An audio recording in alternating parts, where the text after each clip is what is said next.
함양군 기독교 연합회 주최로 2025년 4월 20일 오후 3시부터 함양 고은체육관에서 부활이요 생명이신 예수 그리스도라는 주제로 부활절 연합예배를 개최하였다. 이날 예배에는 각 교회 목회자와 성도들을 비롯해 진병영 함양군수, 신성범 국회의원, 경상남 도의회 김재웅 이춘덕 도의원, 함양군의회 김윤택 군의장을 포함한 군의원들 등 500여 명이 참석해 예수 그리스도의 부활을 기념하고 사랑과 화합의 메시지를 되새기는 시간을 가졌다.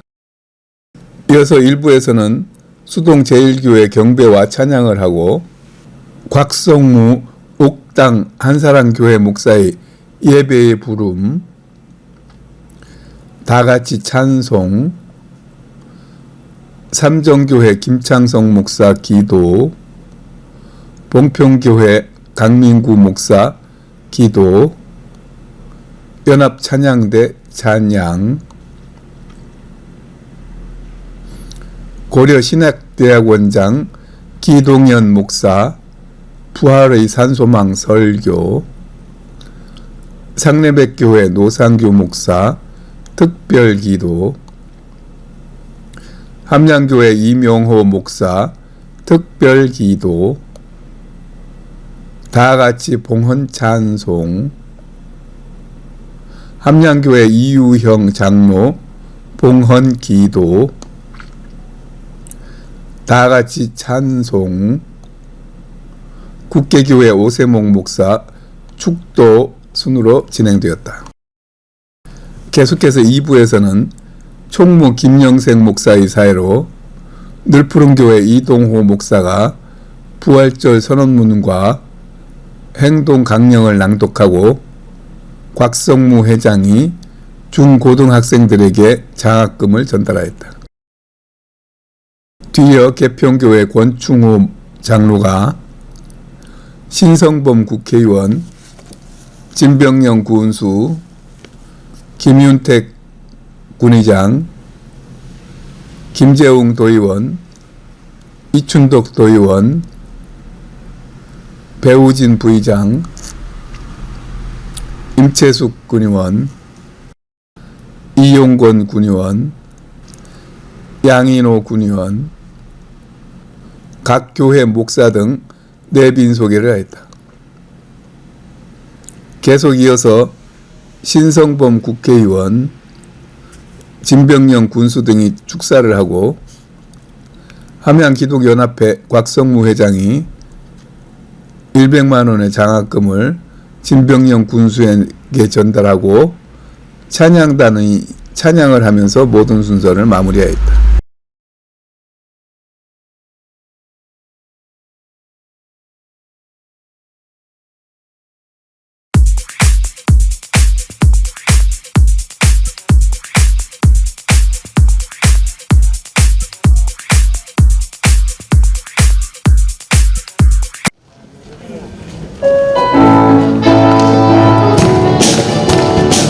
우리 소망 되시는 예수님의 이름 함께 찬양합니다. 슬픈 마음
죽으시고 부활하신 우리 예수님께 또 하나님 아버지 앞에 감사의 영광을 올려드리기 원합니다.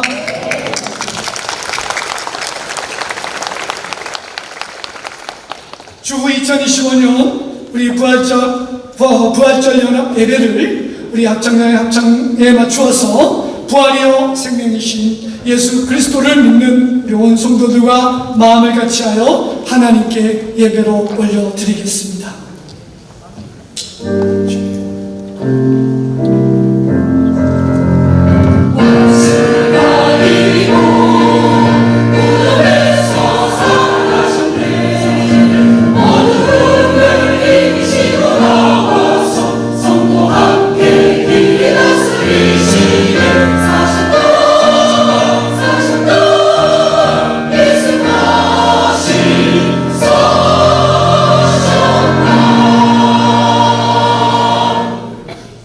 예수께서 이르시되 나는 부활이요 생명이니 나를 믿는 자는 죽어도 살겠고 무릇 살아서 나를 믿는 자는 영원히 죽지 아니하리니 이것을 네가 믿느냐?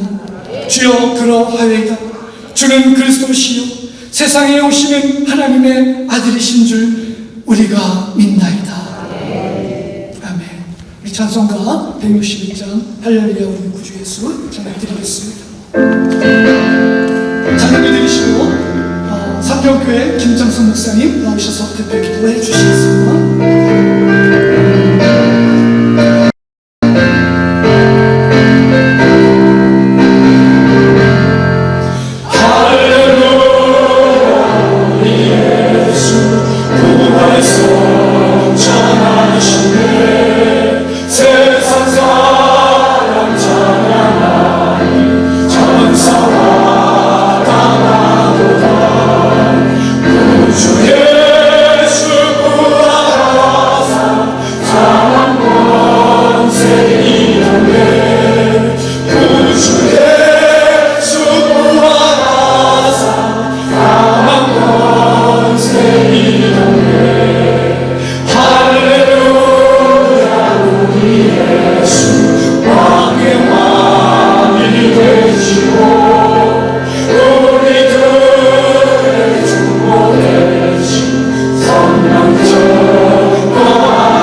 만물이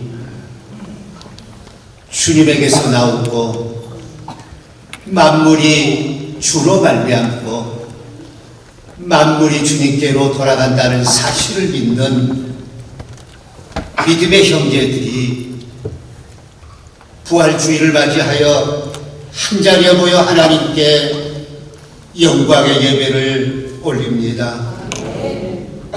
이 시간에 아버지 하나님께 드려진 예배가 온전히 연락된 예배 되게 하시고 하나님께는 영광이요 우리에게는 한없는 새백명의 축복이 이루어질 수 있도록 도와주시옵소서. 길이요 진리요 생명 되신 예수 그리스도 이 땅에 보내주시고 고난 받으시고 채찍 받으시고 피 흘리심으로 이제 십자가에 죽으셔 인류의 죄를 대속하시고 장사된 지 사흘 만에 부활하신 주님을 찬양합니다. 그 부활의 주님을 감사합니다. 그 부활을 믿는 우리에게 새 생명 주셔서 주님과 온전히 하나 되어 온전함을 이루 나갈 수 있도록 축복하심을 감사합니다.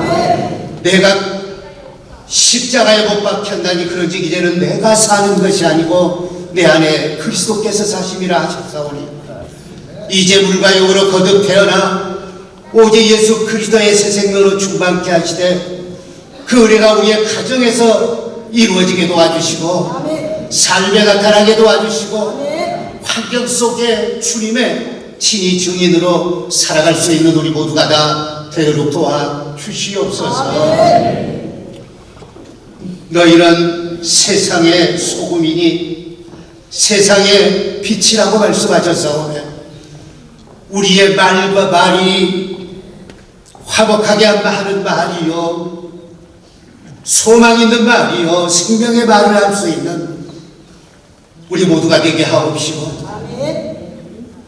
이제 또한 우리의 행실 옳은 행실 착한 행실이 하나님께 영광이 되게 하시고 거룩함의 옷을 입는 그리스도인들이 다 될 수 있도록 축복해 주시옵소서. 이제 주님의 은혜 안에 죄의 종에서 벗어나 의의 종이 된 우리가 세상에 나가 어둠을 밝히길 원합니다. 가는 곳마다 주님의 역사하심이 나타나길 원합니다. 예루살렘과 유대와 사마리아와 땅 끝까지 이르러 증인의 삶을 살길 소원합니다. 아버지여 도와주시옵소서. 부활절을 맞이하여 우리가 나누는 사랑과 기쁨이 세상에 퍼져 주님의 복음이 널리 전해지기를 기도합니다. 우리 주변의 어려움 속에 고통받는 이들에게 주님의 사랑이 전달될 수 있는 도구가 되게 하옵소서. 그들의 마음속에 주님의 평안이 임하게 하옵소서.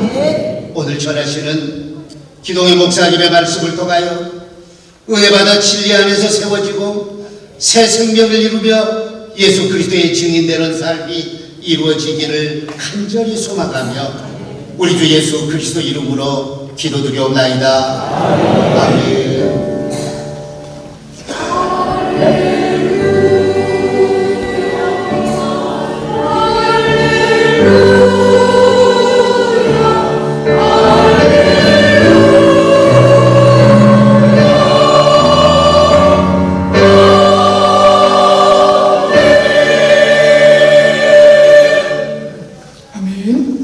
이 시간 생명의 말씀 베드로전서 2장 1절과 4절 귀한 하나님 말씀을 동평교회 강민구 목사님 나오셔서 성경 공독 하시겠습니다.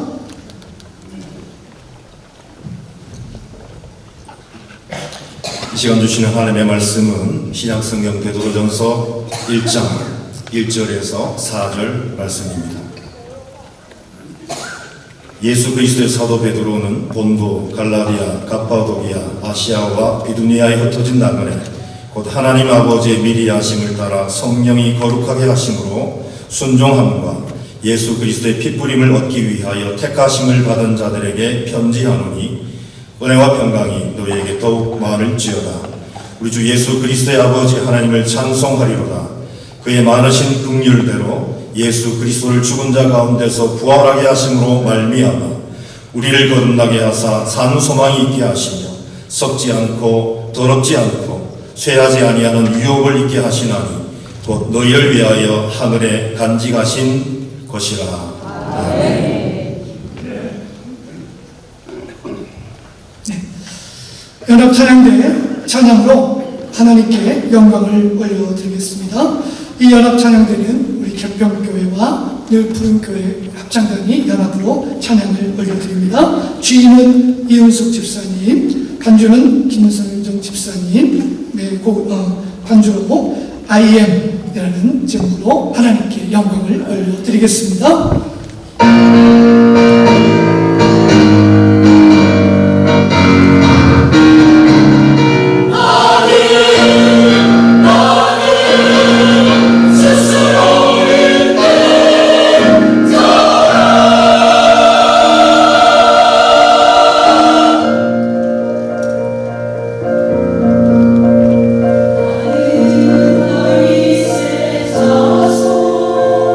빛나는 새벽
네, 감사합니다. 10월에는 귀한 말씀을 듣겠습니다. 우리 고려신학대학원 원장님이시고 또 가일 코엔에서 구약학을 전공하셔서 구약학을 가르치시는 귀하신 기동현 목사님을 모시고 부활의 산소망이라는 제목으로 귀한 말씀 나누실 때 큰 은혜를 받으시기를 축복합니다. 할렐루야. 함양군에 계시는 우리 성도님들 이렇게 주 안에서 함께 예배 드리게 된 것 너무 기쁘고 감사하게 생각합니다. 부활하시고 승리하신 주님의 은총이 성도 여러분들과 함께 하시기를 바랍니다. 여러분, 주님 십자가에 못 박혀 돌아가셨지만 부활 승리하셨다는 것 다 믿으시지요? 예, 다 믿으시지요? 대답 안 하시는 분들은 안 믿는다고 그렇게 봐도 되는 겁니까? 그건 아니죠. 우리 베드로전서 1장 1절에서 4절에 보면 베드로가 지금의 터키인 소아시아 지역에 있는 성도들에게 편지를 보내면서 그 성도들을 두고 아주 특별한 그런 내용으로 그들을 묘사를 하고 있습니다. 2절 중간에 보면 예수 그리스도의 피뿌림을 얻기 위하여 택하심을 받은 자들이라고 그렇게 말하고 있습니다.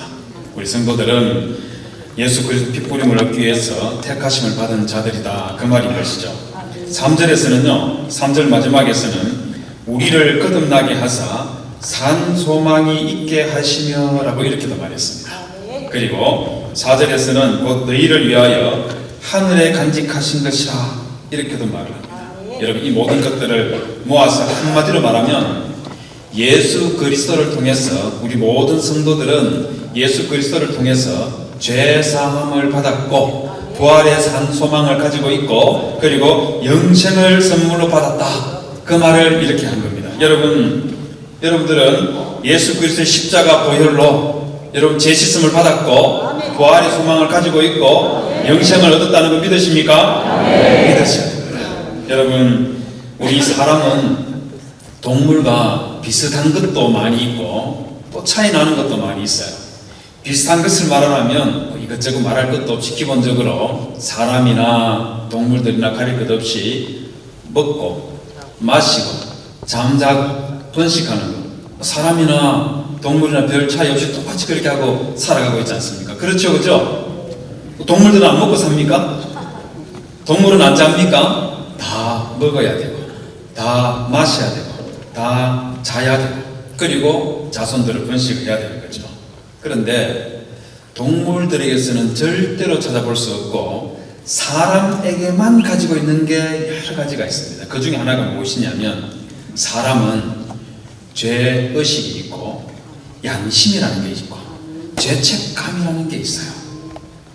여러분, 그러다 보니까 사람은 태어나서 죽을 때까지 우리 마음속에 있는 이 욕심과 욕망에 이끌려서 크든 작든 죄를 짓고 그리고 그것으로 끝나버리는 것이 아니라 내가 지은 그 죄 때문에 때로는 아파하고 때로는 슬퍼하고 때로는 왜 나는 자꾸 이렇게 죄를 또 짓고 그렇게 살아가나 하는 그런 마음 때문에 힘들어할 때가 많이 있죠. 여러분, 이 죄들 어떻게 하면 되겠습니까? 그냥 잊어버리면 되는 겁니까? 시간 지나면 다 잊혀지고 그래서 잊어버리면 그거 다 끝나는 거야, 뭐 이런 겁니까? 여러분, 절대 그렇지가 않습니다. 여러분, 저는 생각하기에 사람들 중에서 가장 양심적인 사람을 들라 하면 저는 성철 스님이라는 분이 가장 양심적이지 않을까 그런 생각합니다. 부활절 연합 예배에서 목사님 중에 누군가가 제일 양심적이다 이렇게 말해야 되는데 제가 스님 한 분을 말해서 정말 미안하게 생각합니다. 제가 왜 이분을 특별히 양심적이라고 생각하느냐면요, 이분은 1993년에 합천 해인사 주지로 계시다가 별세하신 분인데 불교계에서는요 20세기의 스님들 중에서 이분이 최고다고 그렇게 인정을 하는 분입니다. 이분이 어느 정도냐면요, 모르시는 분들이 있을 것 같아서 제가 간단하게 말씀드리면 이분은 수도할 때 다른 사람이 이 성철 스님 수도하는 것을 방해하지 못하도록 자기가 기가하는 이 거처 주변에 철조망을 쳐놓고 10년 동안 사람을 만나지 않고 그렇게 살았다고 이야기합니다. 여러분, 별거 아닙니까? 여러분 집에 가서 남편과 아내, 부모와 자녀들 한판 싸우고 방문 걸어 닫고 들어가면 며칠 버틸 수 있을 것 같습니까? 며칠 버틸 수 있을 것 같아요? 일주일 버틸 수 있습니까? 아이 뭐 일주일까지 갑니까? 하루도 못 견디고 바깥에서 김치찌개 냄새 나면 문 열고 나와야죠. 그런데 여러분 이분 이 정도가 아니고요. 무려 16년 동안 솔잎가루하고 쌀가루만 먹고 살았다고 이야기합니다. 안 놀라십니까? 일주일이 아니고 16일도 아니고 무려 16년 동안 쌀가루와 솔잎가루만 먹고 산다. 이게 저는 가능할까? 이 생각부터 드는데 이분은 이렇게 살았답니다. 이게 별거 아니면 더 센 것도 이야기 드리겠습니다. 이분은요, 수도할 때는 앉아서 잠을 잔다고 합니다. 그럼 그 앉아서 잠자는 게 무려 8년입니다. 8년 동안. 여러분 8년도 안 놀랍습니까? 여러분 제가 오늘 여기에서 부활절 설교 2시간 하면 될 것 같습니까? 이 강사 왜 이러나? 왜 이렇게 길게 하나? 이러면서 허리도 아프고 힙도 아프고 못 견디지 않습니까? 그런데 이분은 수도할 때 앉아서 잠을 자는 그런 생활을 무려 8년 동안 했다는 거예요. 심지어는 마지막 세상 떠날 때에도 앉아서 잤다고, 앉아서 죽었다고 그렇게 말합니다. 놀라운 분이죠. 우리로서는요, 상상할 수 없고 결코 따라갈 수 없는 그런 대단한 분이라고 저는 생각을 합니다. 이분이 마지막 죽을 때 유명한 스님들은 열반송이라는 것을 남기는데, 혹시 자료 한번 보여줄 수 있을지 모르겠습니다. 열반송이 보면 내용이 이렇습니다. 일생 동안 남녀의 무리를 속여서 하늘을 넘치는 죄업은 수미산을 지나친다. 산처럼 무간지옥에 떨어져서 그 한이 만갈래나 되는지라. 둥근한 수레바퀴의 붉음을 내뿜으며 푸른 산에 걸렸도다. 이 성철 스님이요 하시는 말씀이 뭐냐면 일평생 동안 남녀 무리를 속였다고 그렇게 말하는데, 다니면서 사기치고 살인하고 더러운 짓 하고 이렇게 살아서 그런 일만 하는 거 아니에요. 이분은 그냥 수도만 했는데 그 수도하는 그 모습을 보고 사람들이 와 대단한 스님이다 이렇게 말하는 거 있지 않습니까? 이걸 두고 남녀 무리를 속인 죄라고 그렇게 말하는데, 그런데 이분이 뭐라고 하느냐면 이렇게 남녀 무리를 속인 죄가 수미산을 넘어간다 이렇게 말했습니다. 수미산은 것이 어떤 곳이냐면 티벳에 가면은요 카일라스 산이라는 게 있습니다. 자, 한번 보여줄 수 있겠습니까? 저기 흰 눈이 수북하게 쌓이는 저 산이 카일라스 산인데요.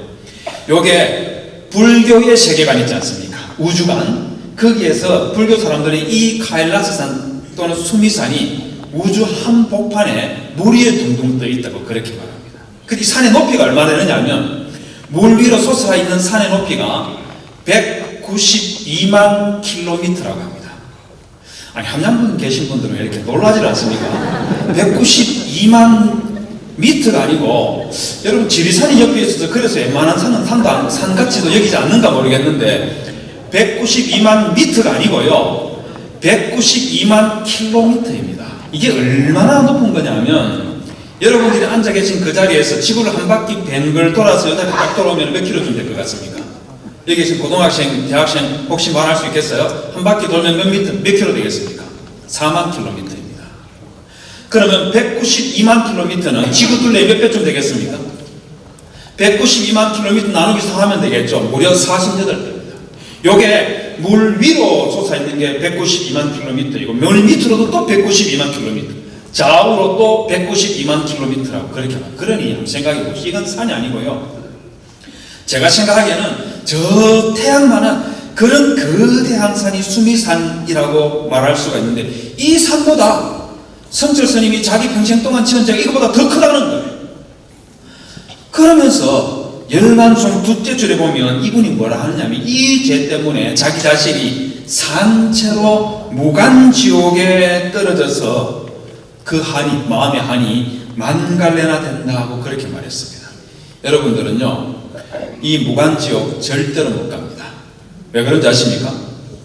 예수 믿는데 무슨 지옥을 갑니까? 그러니 예수 믿는 여러분은 당연히 지옥 못 가죠. 그런데 그렇지 않다 하더라도 이 무간지옥은 어떤 사람이 가느냐 하면 아버지 죽인 사람, 어머니 죽인 사람, 부처를 죽인 사람, 이런 사람들만 가는 곳이 무간지옥이라고 합니다.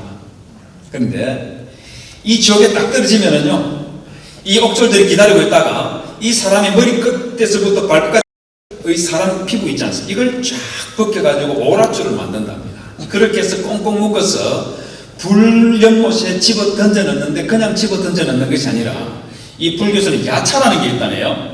이 야차들이 쇠스랭이 있지 않습니까? 쇠스랭 다 아시죠? 반응 좀 해주세요. 다들 농사 짓고 살기 때문에 쇠스랭이 정도는 다 알지 않습니까?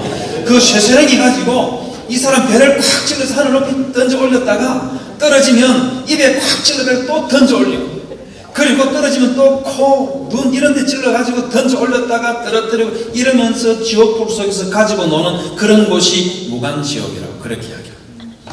제가 이 열반송을 딱 읽고 나서요, 제가 딱 마음에 들었던 생각이 뭐냐면, 이게 뭔가? 성철 스님께서 제일 양심적인 분이다 하는 것은 공감하겠는데, 이게 뭔가? 저 산속에서 수도만 전념하는 이런 스님께서 저 무간지옥에 떨어진다면, 그러면 속세 살면서 늘 우리 마음속에 욕심과 욕망에 이끌려가지고 때로는 나쁜 짓도 하고 말입니다. 때로는 시기도 하고 말입니다. 때로는 질투도 하고 때로는 다투기도 하고 하는 그런 우리들 말입니다. 그러면 우리 같은 사람은 도대체 어떻게 되는 걸까? 이 생각하니까 여러분 너무나 절망적이라는 생각이 저는 들었습니다. 그런데 성도 여러분, 이것은 불교의 생각이고 우리 하나님은 우리같이 못난 사람들이 하나님 앞에 무수히 많은 죄를 지었음에도 불구하고 그 죄를 용서하시기 위해서 우리 하나님 아버지 유일하신 독생자 예수 그리스도를 이 땅에 보내셔서 그분을 십자가에 못 박을 정도로 은혜를 베푸르신 그분이 우리가 믿는 하나님이라는 것을 믿으시기를 주님의 이름으로 부탁을 드립니다. 그 예수 그리스도께서 십자가에 흘렸던 그 도배피로 우리를 씻어서 정결하게 하고 거룩하게 해서 우리의 죄가 주홍 같을지라도 말입니다. 이사 1장 18절에 보면 너희의 죄가 주홍 같을지라도 눈과 같이 희어질 것이요 진홍같이 붉을지라도 양털같이 희게 되리라고 하신 것처럼 우리 주 예수 그리스도의 그 십자가 때문에 우리는 죄에서 완전히 씻겨졌어 정결하고 거룩한 하나님의 언약 백성 되었다는 것을 굳게 믿으시기를 주님의 이름으로 부탁을 드립니다. 여러분, 우리 성도들은요 이렇게 제사함만 받은 것이 아니라 우리는 부활의 산 소망을 가지고 있는 사람들입니다. 성도들, 우리는 저 무간지옥에 떨어지는 그런 사람들이 아니에요. 우리는 예수 그리스도의 부활을 통해서 부활의 산 소망이라는 것을 가지고 있는 사람들입니다. 베드로전서 1장 3절에 보면 베드로가 예수 그리스도를 죽은 자 가운데서 부활하게 하심으로 말미암아 우리를 거듭나게 하사 산 소망에 있게 하시며 라고 이렇게 말했어요. 여기 말씀의 의미가 뭐냐면 베드로는요 예수님이 단순하게 죽은 자 가운데서 다시 부활했다, 이건 내가 너희들에게 알려줄게, 이 말 하는 게 아니에요. 예수님께서 죽은 자 가운데서 부활하신 것은 두말할 것도 없고 그 예수 그리스도의 부활 때문에 너희들도, 예수 믿는 너희들도 다시 예수 그리스도와 함께 부활하게 된 사람들이다, 그 말하고 있습니다. 성도 여러분, 여러분들은 예수님께서 부활하셨다는 걸 믿으십니까? 네. 예수님께서 부활하셨다는 걸 믿으십니까? 네. 저는 믿습니다. 저는 믿어요. 왜 믿느냐 하면 하나님 아버지께서 저로 하여금 예수 그리스도께서 부활하셨다는 것을 믿게 해주셨기 때문에 저는 확실하게 믿습니다. 네. 여러분뿐만 아니라 예수 그리스도께서 죽은 자 가운데서 부활하셨다는 것을 증명해주는 역사적인 근거들이 몇 가지가 있습니다. 그게 뭐냐면요, 여러분 전 세계 유명한 종교들이 있지 않습니까? 불교도 있고 이슬람교도 있고 종교들이 있지 않습니까? 여러분 이 종교들의 창시자들 말입니다. 석가모니라든지 또는 모하메드 같은 이런 분들이 있지 않습니까? 이분들은 무덤들이 다 있어요. 엄청나게 화려한 무덤들을 다 가지고 있습니다. 그런데 우리 기독교에 예수님은 무덤이 없다는 거 아십니까? 무덤이라는 게 있긴 있지만 그 속에는요 아무것도 없는 텅 비어 있습니다. 여러분, 저는 이것이 예수님의 부활의 증거라고 생각합니다. 왜냐하면요 마태복음 28장 1절에서 7절에 보면 막달라 마리아와 다른 마리아가 예수님 십자가에 못 박혀 돌아가시고 나서 무덤 속에 그 시신을 넣어놓고 난 다음에 안식일이 지나자마자 예수님의 시신에 향유를 발라드리기 위해서 찾아갔었습니다. 여러분, 그때 천사들이 막달라 마리아에게 예수님 부활했다는 것을, 예수님께서 죽은 자 가운데서 다시 살아나셨다는 것을 증거로 제시한 게 뭔지 아십니까? 여러분, 마태복음 28장 7절 6절 마지막을 보십시오. 거기 보면 막달라 마리아에게 뭐라고 말하냐면 그가 누우셨던 곳을 봐라, 그렇게 말합니다. 이게 뭔 말인지 아십니까? 예수님 무덤에 들어가서 한번 보라는 거예요. 들어가서 봐라. 그곳에 예수님의 시신이 있다는 겁니까? 없다는 겁니까? 없다는 것이죠. 예수님의 무덤이 비어있다는 거죠. 여러분, 이게 왜 예수님 부활의 증거가 되느냐 하면 이유가 있습니다. 저는 이스라엘에 가서 아브라함의 무덤에 가본 적이 있습니다. 여러분, 거기에 많은 사람들이 순례를 왔다 가고 있습니다. 화면 보여줄 수 있겠습니까? 저게 바로 아브라함의 무덤입니다. 그런데 가이드가 말하기를 저 아브라함의 무덤 안에는 아브라함의 유골이 아직도 조금 남아있다고 그렇게 말합니다. 무려 4,000년이 됐는데도 불구하고 조금씩 유골들이 이 힘이 없이 그냥 계속 쓰러져서 사라질 거지 않습니까? 근데 조금 아직 남아있다는 거예요. 저는 깜짝 놀랐습니다. 이게 아직도 남아있을 수가 있구나. 4,000년이 지난 이게 남아있는 게 이게 가능한가? 이런 생각이 들었습니다. 여러분, 이게 가능합니다. 왜 그런지 아십니까? 우리나라 사람들은요, 부모님이나 조상들의 무덤 아주 특별하게 생각하죠. 뿐만 아니라 사람의 무덤이나 유골에 함부로 손대는 것, 여러분 그렇게 하십니까? 그렇지 않잖아요. 부모님이 혹시 소천하시면 마지막 가시는 그 길에 우리 가서 마지막으로 손 한번 꼭 잡고 울면서 하나님 품에 가십시오 이렇게 울고 그러잖아요. 그런데 내가 잘 모르는 또는 남의 장례식에 가서 우리 가족 말고 다른 남의 시신 붙잡고 여러분 막 손 붙잡고 그래 본 적 있습니까? 염할 때 말고요. 남의 시체를 막 잡으면서 말입니다. 막 손도 잡고 얼굴도 잡고 막 그래 본 적 있으세요? 우리나라에서는 그런 거 안 해요. 그런 거 안 합니다. 여러분뿐만 아니고 무덤 말입니다. 우리 부모님 무덤은 두말할 것도 없고 남의 무덤에 가가지고 막 파묘 막 해버리고 그런 일 합니까? 무덤 파헤쳐가지고 거기에서 막 유골들 막 꺼내가지고 가고 그런 일 우리나라 사람들 합니까? 안 하잖아요. 미치지 않고서는 절대로 그런 일 하지 않습니다. 여러분, 유대인들도 마찬가지입니다. 민수기 19장 11절에서 16절에 보면은요, 우리 율법에는 사람이 죽은 그 시체에 닿기만 하면, 여러분 닿는 것뿐만 아니고 그 사람의 시신이 들어가 있는 무덤에 손만 닿기만 해도 부정하게 되는 겁니다. 그냥 부정하게 되는 것이 아니라 일주일 동안 이 사람은 집에도 못 돌아가고 사람이 없는 곳에 격리되어 있다가 일주일이 지나고 나서야 사람을 만날 수도 있고 가족에게로 돌아갈 수도 그렇게 규정해 놔고 있습니다. 여러분, 이 정도가 아니에요. 이보다 더 엄청납니다. 시체가 들어있는 방에 들어가 있는 그런 말입니다.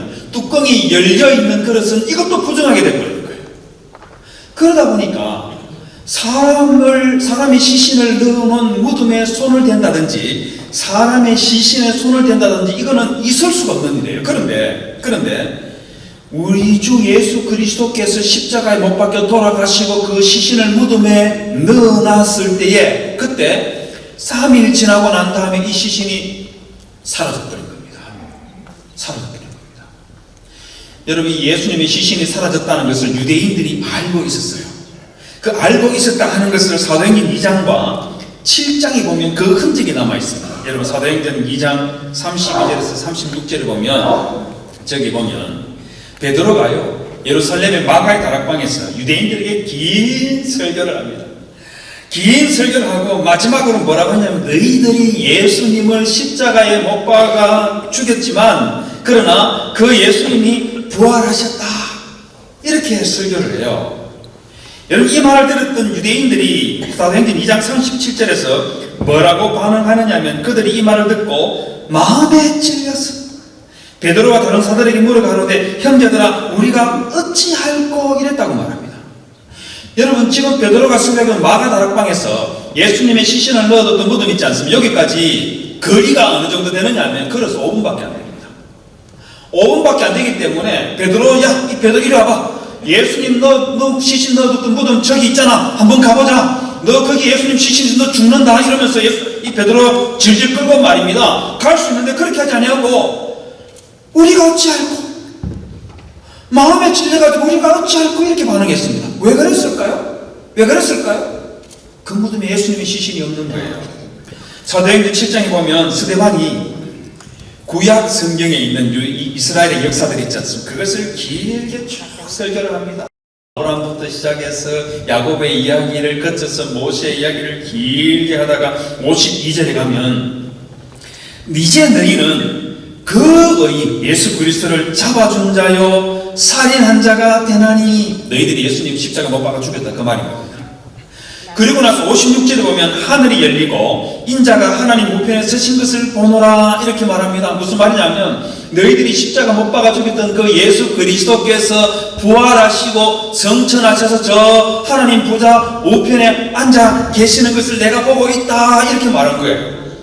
그러자 여러분 유대인들이 어떻게 반응했는지 아십니까? 57절에 보십시오. 57절에 보면 유대인들이요 저희가 큰 소리를 지르며 길을 막고 일심으로 그에게 달려들어 그렇게 말합니다. 여러분 지금 베드로가 이 설교했던 장소는요 사내들인 공예라는 곳인데 여기에서 예수님 무덤이 있는 곳까지 걸어서 15분밖에 안 걸립니다. 여러분 스데반 멱살 붙들고 말입니다. 야 너 이리 와봐. 예수님 시신 넣는 무덤 한번 가보자. 너 거기 예수님 무덤 너 죽는다 이렇게 말하면 끌고 가면 되는데 그렇게 했던 것이 아니고요 큰 소리 지르면서 듣기 싫다고 길을 막고 미친 듯이 고함을 질렀습니다. 그리고는 스데반을 돌로 쳐 죽여버렸습니다. 왜 이랬겠습니까? 왜 이랬겠습니까? 예수님의 시신이 그 무덤에서 사라지고 없다는 것을 이들이 알았기 때문인 것이죠. 여러분 그러면 예수님의 시신은 어떻게 됐을까요? 어떻게 됐을 것 같습니까? 여러분 예수님께서 부활하셨다는 것을 증언하는 유대인이 한 명 있습니다.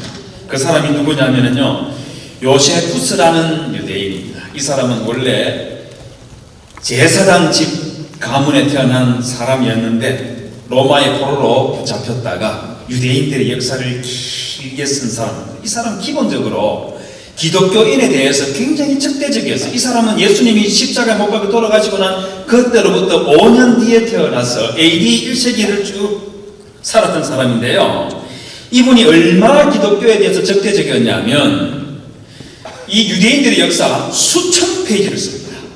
그런데 기독교에 대해서는 한 페이지 딱 쓰면서 기독교인 예수 믿는 무리들이 아직까지도 소멸되지 아니하고 남아있다 요 말을 남기고 있어요. 그런데 요 말을 하기 바로 직전에 유대인들의 역사 18권 3장 3절에서 이 사람이 뭐라고 예수님에 대해서 기록해 놓냐면 자 한번 보이십니까? 빨간색으로 된 거 보십시오. 그는 그리스도였다. 빌라도가 우리 가운데 지도자인 사람들의 제안에 따라 그를 십자가형에 처했을 때 처음부터 그를 사랑했던 사람들은 그를 버리지 않았는데 그 이유는 그가 그들에게 제3일에 다시 살아났기 때문이다 이렇게 기록하고 있습니다. 기독교가 소멸되기를 그렇게 바라고 있는데 그런데 이 사람이 뭐라 하냐면 예수 믿는 사람이 예수를 버리지 못하고 다 예수님께로 돌아와서 예수님과 하나가 되었는데 그 이유가 뭐냐면 예수님께서 죽은 자 가운데서 3일 만에 살아났기 때문이다 이렇게 기록하고 있는 거예요. 그런데 성도 여러분 우리 예수님께서 죽은 자 가운데서 살아나신 거는요 우리 인류 역사에 불가사의한 기적 하나 딱 남기려는 목적으로 부활하신 것 아니에요. 여러분 우리 예수님께서 부활하신 것 말입니다. 우리 기독교인들에게 자랑거리 말입니다. 야 이 세상의 모든 종교의 창시를 다 죽었잖아. 우리 예수님은 근데 부활하셨어. 자랑거리 하나 주기 위해서 예수님께서 부활하신 거 아니에요. 예수님께서 부활하신 그 이유는 예수 믿는 사람은 그 사람이 누구든지 간에 그가 부자이든 그가 가난한 자이든 그가 많이 배운 사람이든 못 배운 사람이든 가릴 것 없이 예수 믿는 사람은 그가 누구든지 그리스도와 함께 다시 부활하는 그런 산소만 가진 자라는 그것 말해주기 위해서 우리 주 예수 그리스도께서 죽은 자 가운데서 다시 부활하셨다는 것, 그거 굳세게 믿으시는 성도님들이 계시기를 주님의 이름으로 부탁을 드립니다. 그리스도와 함께 여러분들은 다시 우리도 죽은 자 가운데서 부활하는 부활의 산소만 가진 예수 그리스도의 백성, 하나님의 백성이라는 것을 굳세게 믿으시기를 주님의 이름으로 부탁을 드립니다. 여러분, 한 가지만 더 말씀드릴게요. 여러분, 우리 주님께서 우리에게 부활의 산소망을 주셨다는 것은 우리에게 영생을 선물로 주셨다는 그 말인 겁니다. 여러분, 베드로전서 1장 4절에 보면 베드로가 이렇게 말하죠. 썩지 않고 더럽지 않고 체하지 아니하는 유업을 잊게 하시나니 곧 너희를 위하여 하늘에 간직한 것이라. 한마디로 말하면 우리 하나님께서 예수 믿는 우리 모두에게 저 하늘에서 영원 무궁토록 영생토록 살아가는 그 영생 주셨다, 이 말입니다. 여러분, 제가 사람하고 동물하고 다른 점들이 있다고 말했고 유사한 점도 있다고 그렇게 말씀을 드렸었는데요. 다른 점을 하나 더 말씀드리면, 동물들은 태어나서 죽을 때까지 시간이라는 개념이 없습니다. 근데 사람은 시간이라는 것을 계산하고 그리고 정하고 그것에 맞추어서 살아가는 존재라는 것, 그거 동의할 수 있겠습니까? 그렇잖아요. 우리 자녀들 태어나면 바로 생일은 2025년 4월 19일, 20일 딱 말하지 않습니까? 그리고 부모님이 죽으면 그냥 끝나는 거 아니에요. 우리 부모님은 2025년 4월 20일에 소천하셨다, 날 딱딱 정해놨습니다. 그걸로 끝나는 거 아니잖아요. 그리고 그날이 되면 우리는 기념하기도 하고, 그리고 그날에 맞추어서 우리가 무엇을 할지 계획하고 고민하고 그러지 않습니까?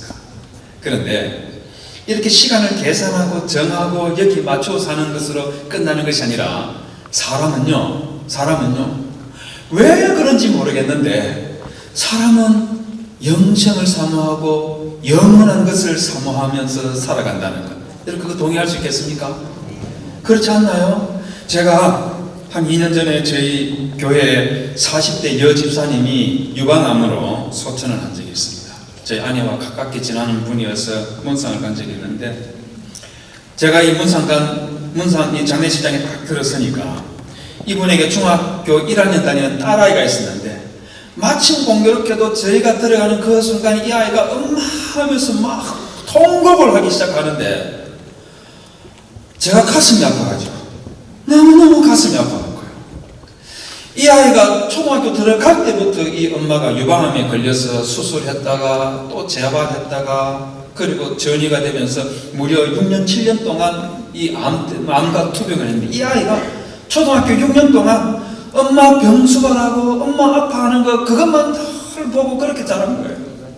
그런데 이 엄마가 마침내 죽어서 소천하시니까 하고 나니까 이 아이가 그 엄마가 보고 싶어가지고 돌아가신 불과 하루밖에 안 됐는데 그 엄마가 보고 싶어서 엄마 하면서 우는 모습을 보면서요, 제가 가슴이 다치지만 그러면서 제가 마음에 어떤 생각이 드느냐면, 왜 인간이 이렇게 병들어야 하나?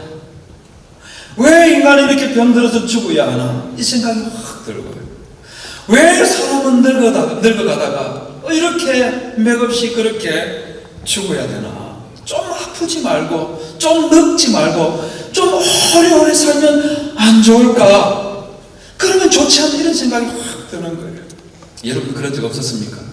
부모님이 아파서 병들어 고생하실 때, 여러분들 사랑하는 자녀들, 남편, 아내가 병들어서 고생할 때 여러분들은 그런 생각 안 들던가요? 마음 아프고 좀 안 아프고 오래오래 함께 살면 얼마나 좋을까, 이런 생각 들잖아요. 이런 미국 영화 중에 스타워즈라는 우주 전쟁을 그린 그런 영화가 하나 있습니다. 지금부터 한 30년도 더 전부터 1탄부터 시작해서요 10몇 탄까지 그렇게 나왔던 유명한 영화이죠. 아마 여러분들 다 한 번쯤은 다 봤을 것입니다. 이 영화 3편에 보면 주인공 아나킨이라는 사람, 저 장면에서요, 화면 보이면 저 장면에서 잘생긴 남자 보이죠, 그죠? 엄청나게 잘생겼습니다. 엄청나게 잘생겼어요. 저 엄청나게 잘생긴 이 주인공이 검정 헬멧에 마스크로 얼굴을 가리고 있는 다스 베이드라는 이 악마가 되어가는 과정을 그리고 있어요. 왜 악마가 되느냐면, 저 아나킨한 사람의 아내가 자기 아이를 임신했는데 출산하다가 아내가 죽게 된다는 그런 신탁을 받게 되는 거예요. 그래서 이 사람이 자기 아내 죽지 않게 하기 위해서, 자기 아내 살리기 위해서 이거 할 수 있는 게 뭐가 있을까 막 찾는데 악마가 그에게 귀에 속삭이는 겁니다. 악마의 힘, 폴스의 어두운 힘을 네가 가지면 네 아내를 살려낼 수 있어. 이 말을 듣고 그 악마의 힘을 빌리려 하다가 자기는 악마가 되고 아내는 출산 아이는 살았지만 이 아내는 죽게 됩니다. 여러분 기가 막히죠. 저 우주 전쟁이 일어난 그 시기에 이 죽음 때문에 이렇게 고통스러워하는 게 아직도 있다는 거 여러분 이상하다는 생각 들지 않습니까? 이 영화 끝에 가면은요, 이 영화 끝에 가면 외계인처럼 생긴 요다라는 그런 인물이 있는데요. 화면 보이실지 모르겠습니다. 저 요다가요, 오비안 케노비라는 주인공에게 너 비밀 장소에 가서 은신하거든 훈련 열심히 해라. 그러면서 뭐라 하냐면요, 자막에 보시면 오랜 친구로부터 포스의 영이 되는 길을 배우게 되었지. 내가 그것을 알려주겠네. 이렇게 말합니다. 그럼 제가 이 말을 보면서요, 한글 자막에서는 포스의 영이 되는 길을 배우게 되었지 이렇게 나오는데 영어 원문에서는 다음 장면 보여주시겠습니까? 뭐라고 나오나요? Path to Immortality라는 요 표현이 저기에는 들렸는데 우리 한글에서는 포스의 영이 되는 길로 그렇게 번역을 하더라고요. 여러분, Path to Immortality 이 말이 무슨 의미냐 하면은 영생에 이르는 길이라는 겁니다. 내가 영생에 이르는 길을 배웠는데 내가 너에게 그걸 가르쳐줄게 이렇게 나오는 거예요. 제가 이거 보고 너무너무 당황스럽고 탄식이 나왔어요. 왜 그러냐면요, 여러분 저 은하계 이쪽 끝에서 저쪽 끝에 순식간에 날아다니면서 말입니다. 우주 이쪽 끝에서 저 우주 끝까지 날아다니면서 우주 전쟁을 할 수 있는 그런 시대. 여러분 그런 시대가 우리 인류에게 언제 올지 모르지만 여러분 그때쯤 되면 사람은 불멸의 경지에 도달해야 되는 거 아닙니까? 저 우주를 저렇게 날아다닐 수 있는 그런 시대가 되면 우리 사람은 병들지 않고 늙지 않고 영원히 사는 그런 불사의 존재가 되어야 되지 않을까요? 그런데 여전히 저 우주를 날아다니는 그 시대에도 사람은 영생에 이루지 못해서 그 영생이 주제가 된 그런 영화를 저렇게 그렸다는 걸 생각하니까 인간에게 영생은 도대체 무엇인가? 이 생각이 제 마음을 확 사로잡았습니다. 그런데 성도 여러분, 우주를 날아다니며 전쟁할 정도로 그런 과학기술 발달하다 그 과학기술로 절대로 얻을 수 없는 그 영생 말입니다. 불교든 뭐든 고도의 수련으로 절대로 얻을 수 없는 그 영생 말입니다. 그 영생 얻을 수 있는 유일한 방법이 하나 있다는 거 아십니까?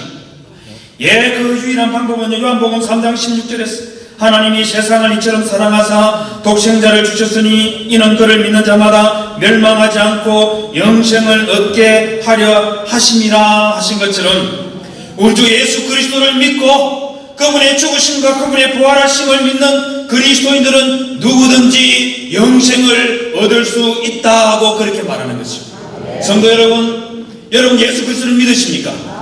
여러분들은 영생 가졌다는 걸 믿으십니까? 그러면 여러분이 좀 늙어간다고 기죽지 맙시다. 병들었다고 좀 쫄지 말고요, 사망을 두려워하지 맙시다. 여러분 바울이 고린도전서 15장 52절에서 55절에 보면 그리스도의 부활에 대해서 길게 설명을 하다가 52절에 보면 주님 재림하실 그때에 나팔 소리가 들리면 모든 사람들이 죽은 자들이 썩지 아니할 것으로 다시 살아나고 우리도 변화되리라 그렇게 보여요. 그리고 여러분 55절에 보십시오. 바울이 뭐라고 하냐면 사망아 너희의 승리가 어디 있느냐, 사망아 네가 쏘는 것 어디 있느냐 이렇게 말하고 있죠. 여러분 예수 믿는 성도들은 병들고 병들었다고 인생 끝장난 것처럼 그렇게 사는 사람이 아니에요. 영생 얻은 자답게 성도 여러분들은 믿음으로 이기고 승리하시는 그런 성도님들이 되시기를 주님의 이름으로 부탁을 드립니다. 우리에게 부활의 산 소망을 주신 그 예수 그리스도를 바라보면서 그분과 더불어서 여러분들에게 맡겨진 그 삶 말입니다. 여러분들 그 인생 넉넉하고 아름답게 살아내서 우리 부활하신 주님께 영광 돌려드리는 그런 성도님들이 되시고 그런 삶을 살아내시는 승리하시는 성도님들이 되시기를 주님의 이름으로 부탁을 드립니다.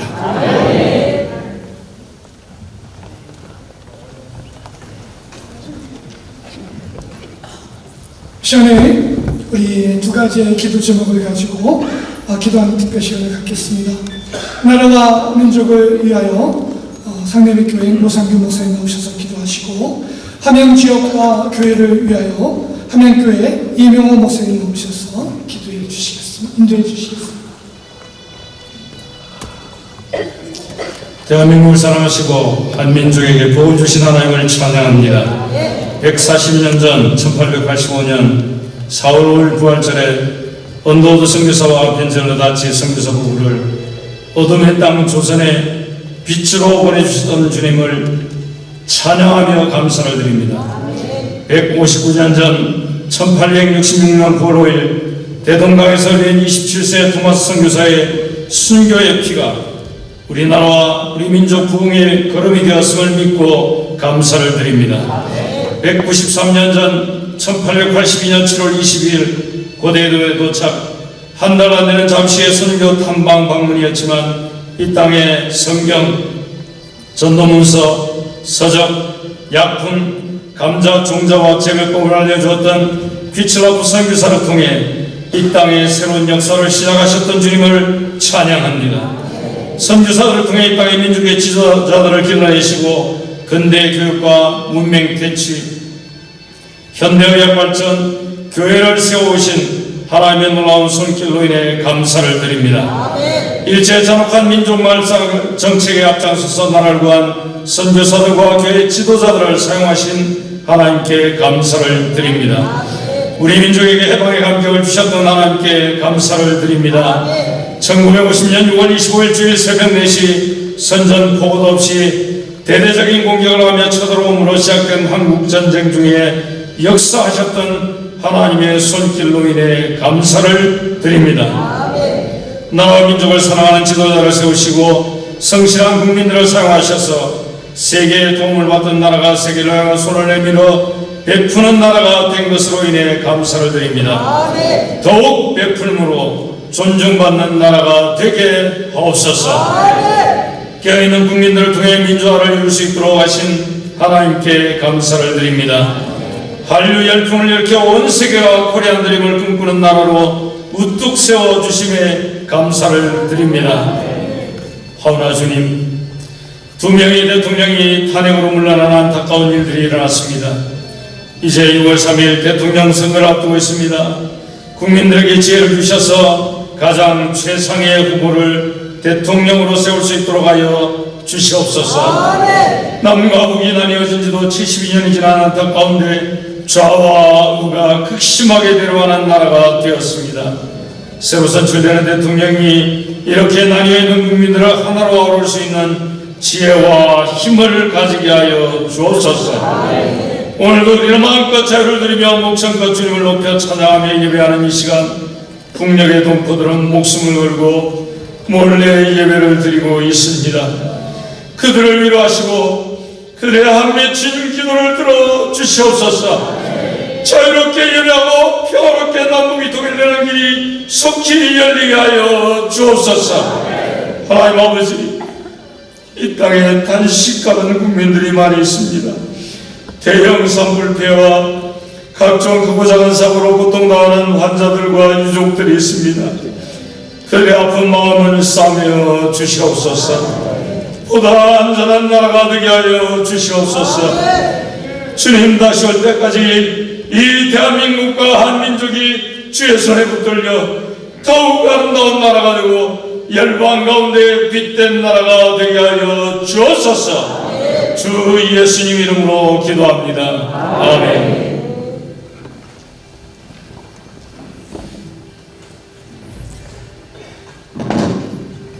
생명을 창조하시는 부활의 하나님, 이 시간 함양 지역에 있는 교회들이 연합하여 주님의 부활을 기념하며 찬양과 경배를 드립니다. 죽음을 이기시고 부활하신 예수 그리스도의 놀라운 승리를 기억하며 함양 지역의 모든 교회와 성도들이 부활의 기쁨과 희망으로 충만하게 하옵소서. 이곳에 모인 주의 성도들이 지리산의 장로문과 같이 흔들리지 않는 믿음과 맑은 계곡물처럼 순결한 마음으로 주님을 섬기게 하옵소서. 온 교회의 이 중심 사역이 이 땅에 복음의 빛을 비추어 생명을 하나님께로 돌이키는 일이 되게 하시고 주님의 뜻을 분별하여 세상을 향도하는 성숙한 교회들이 되게 하옵소서. 주님, 아름다운 삶과 맑은 물, 좋은 토질로 축복하신 우리 함양 땅에 주님의 은혜를 더욱 풍성히 내려 주옵소서. 농업과 산림, 관광으로 살아가는 함양 주민들의 삶을 살펴주시고 모든 사람이 번영하게 하옵소서. 젊은이들이 떠나가는 농촌 현실 속에서 이 지역의 새로운 활력과 기회가 넘치게 하시고 청년들이 돌아오는 희망 있는 함양이 되게 하옵소서. 급격히 고령화되고 있는 현실을 살피셔서 지역과 교회가 각각 자기 기능을 잘 수행하여 보살핌이 필요한 노인들을 잘 섬기게 하옵소서. 함양 고을이 소외된 이웃, 장애인, 다문화 가정들이 함께 어울려 살아가는 생명 공동체가 되게 하옵소서. 자라나는 어린이와 청소년들이 전인적 교육으로 바르게 성장하게 하시고 미래를 이끌어갈 리더로 준비되게 하옵소서. 주님, 함양군의 발전과 번영을 위해 애쓰시는 군수님과 모든 공직자들을 기억하여 주옵소서. 그들에게 청렴과 정직의 마음을 주시고 지역 주민들을 성심껏 섬기도록 선한 마음을 주옵소서. 크고 작은 결정 앞에서 지혜와 분별력을 주시고 공평과 정의로 군정을 이끌어가게 하옵소서. 그리하여 함양 주민 모두의 행복과 복지를 위해 헌신하는 참된 봉사자들이 되게 하옵소서. 부활이요 생명이신 우리 주 예수 그리스도의 이름으로 기도하옵나이다. 아멘.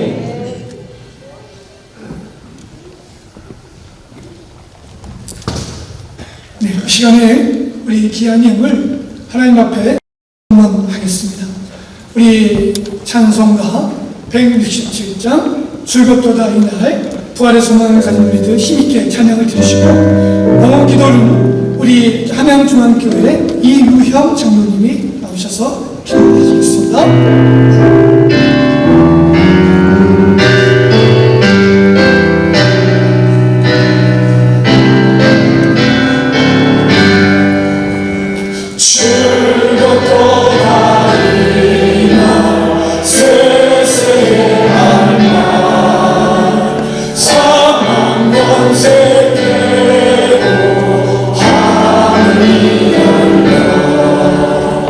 주는 자마다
사랑거리가 풍성하신 하나님 아버지, 오늘 우리는 주님의 부활을 기념하는 귀한 부활절 연합 예배를 드리기 위해 한 자리에 모였습니다. 예수 그리스도께서 죽음을 이기시고 부활하신 그 놀라운 소식을 함께 나누며 우리의 삶을 통해 부활의 기쁨이 온 세상에 전해지기를 소망합니다. 주님의 사랑과 은혜에 감사드리며 우리의 모든 것들이 주님의 손에 온전히 맡겨지기를 기도합니다. 오늘 우리가 드리는 헌금이 단지 물질적인 것만이 아니라 우리의 마음과 삶을 주님께 온전히 드리는 고백이 되기를 원합니다.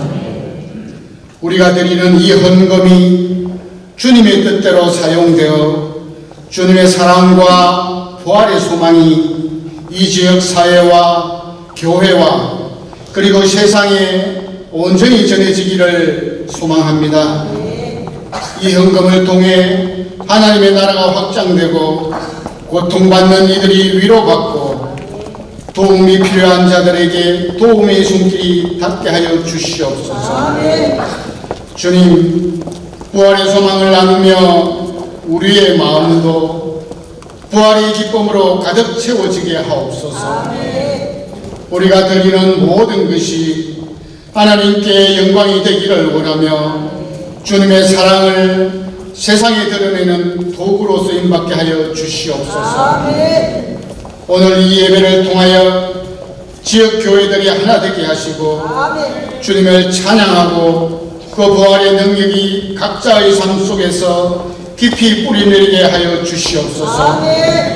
성도들의 각 가정을 인도하시고 하고자 하는 모든 일에 어려움이 없게 하시고 경제적으로 물질적으로 궁핍함이 없게 성도들의 가정을 살펴주시옵소서. 우리가 드리는 작은 정성 하나하나가 주님의 크신 사랑과 은혜를 더욱 많은 이들에게 전하는 통로가 되게 하여 주시옵소서. 주님의 부활이 우리의 삶 가운데 항상 함께하며 그 빛이 우리의 길을 비추고 소망이 되어 주시기를 간절히 기도드립니다. 이 모든 기도를 부활하신 예수 그리스도 이름으로 기도드립니다.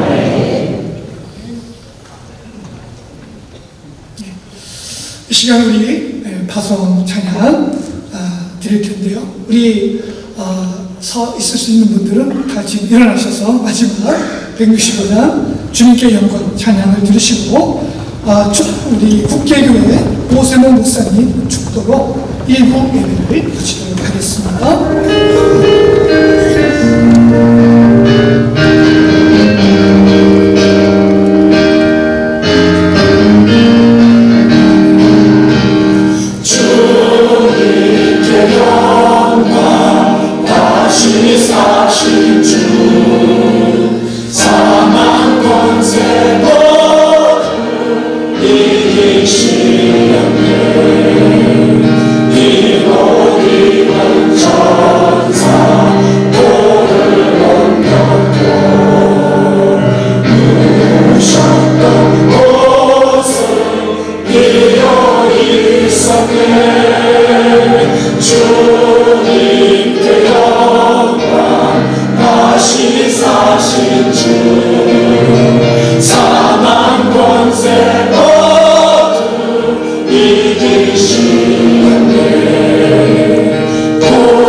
주님 없는 삶은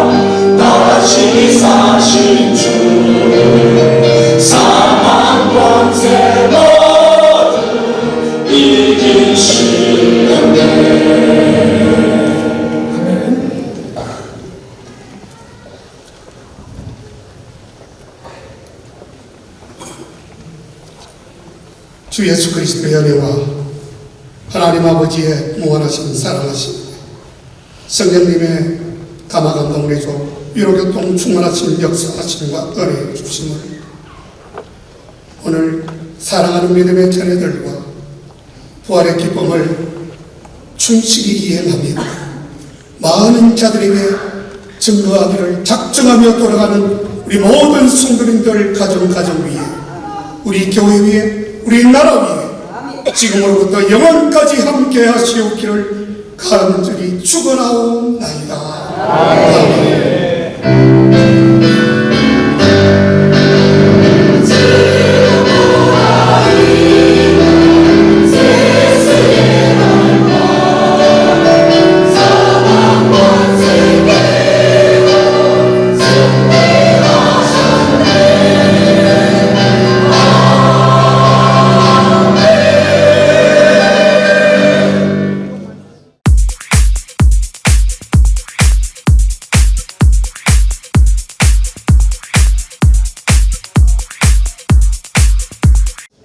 자, 안녕하십니까. 우리 한번 서로 한번 인사하도록 하겠습니다. 같이 한번 옆에 있는 분들 앞뒤로 이 자리에 오신 것을 환영합니다. 네, 한 분 더 인사하시는데요. 주님 부활을 함께 기뻐합니다. 네, 자리에 앉아주시면 감사하겠습니다. 전 감기원 총무 박용생 목사라고 합니다. 네, 우리 2부 순서를 진행하도록 하겠습니다. 먼저 우리 선언문 및 행동강령 낭독이 있도록 하겠습니다. 부회장 이동호 목사님께서 진행하도록 하겠습니다.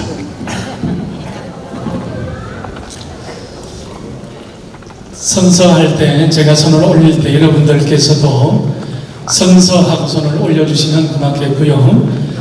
하나 해서 끝날 때 협력한다, 기도한다, 생활한다 할 때 여러분들께서도 마지막 문장을 함께 외쳐주시면 고맙겠습니다. 부활절 선언문. 죄악과 고통이 가득한 이 세상에 용서와 구원을 주시려고 이 땅에 오신 예수님은 우리의 소망이요 기쁨이시다. 우리의 죄를 대신해서 십자가에 죽으시고 부활하신 예수 그리스도를 구주로 고백하는 우리는 오늘 이 세상의 용서와 구원의 날이 왔음을 선포한다.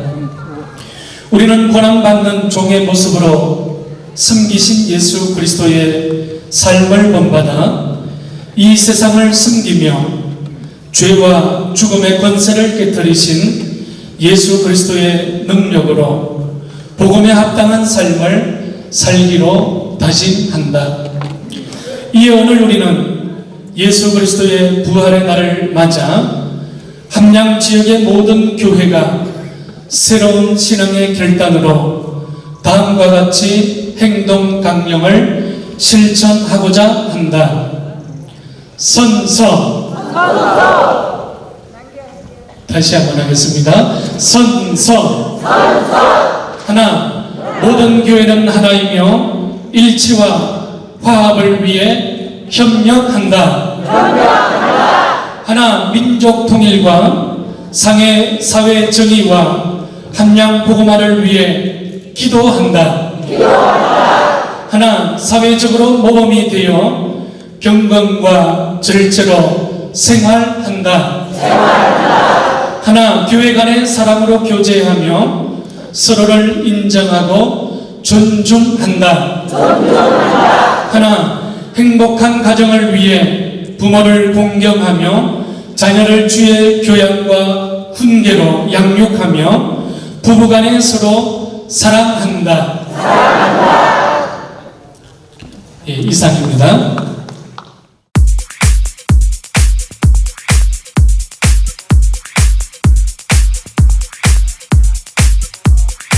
날씨가 추웠는데 이제 만물이 소생하는 생명력이 넘치는 그런 봄이 돌아왔습니다.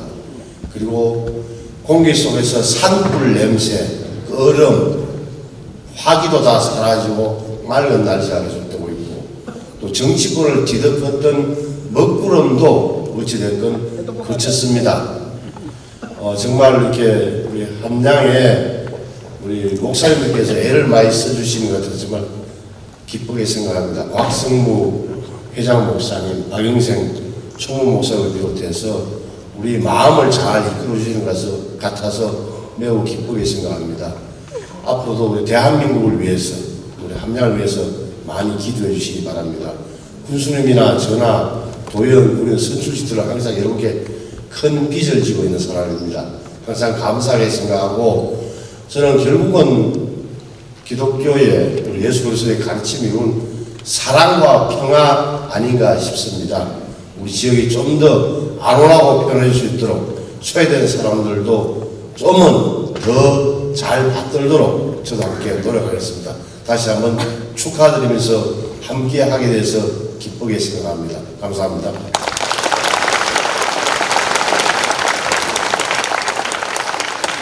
네, 이어서 우리 함양군 군정을 담당하시는 진병영 군수님께서 축하 인사해 주시겠습니다.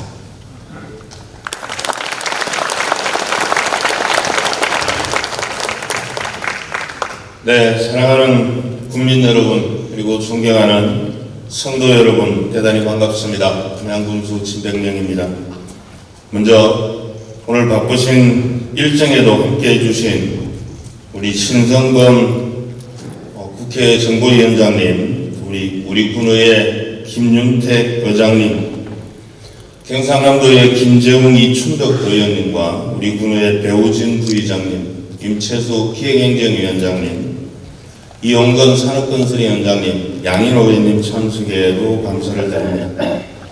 그리고 부활의 기쁜 소식을 함께 나누며 뜻깊은 예배를 준비해 주신 함양군 기독교연합회 회장 곽성무 목사님과 전 교회 목사님들 그리고 관계자 여러분들께 깊은 감사의 인사를 드립니다. 예수님께서는 십자가의 고난을 감내하시고 부활함으로써 온 인류에게 사랑과 구원의 메시지를 전해주셨습니다. 하지만 예수님의 희생은 2000년이 지났지만 우리는 아직 여전히 많은 도전과 어려움 속에 살아가고 있습니다. 국내 외적으로는 전쟁과 사회, 정치적 갈등이 심화되고 있으며 여러 위기 속에서 많은 분들이 어려움을 겪고 계십니다. 그러나 저는 부활절의 참된 의미처럼 우리 사회도 희망과 연대 속에서 다시 일어설 수 있다는 믿음이 있습니다. 개인적인 차원을 넘어 우리 사회 전체가 이러한 가치를 실천할 때 더욱 밝은 미래를 만들어 갈 수 있습니다. 우리 군 또한 국민 한 분 한 분의 삶이 더 나아질 수 있도록 최선을 다하겠습니다.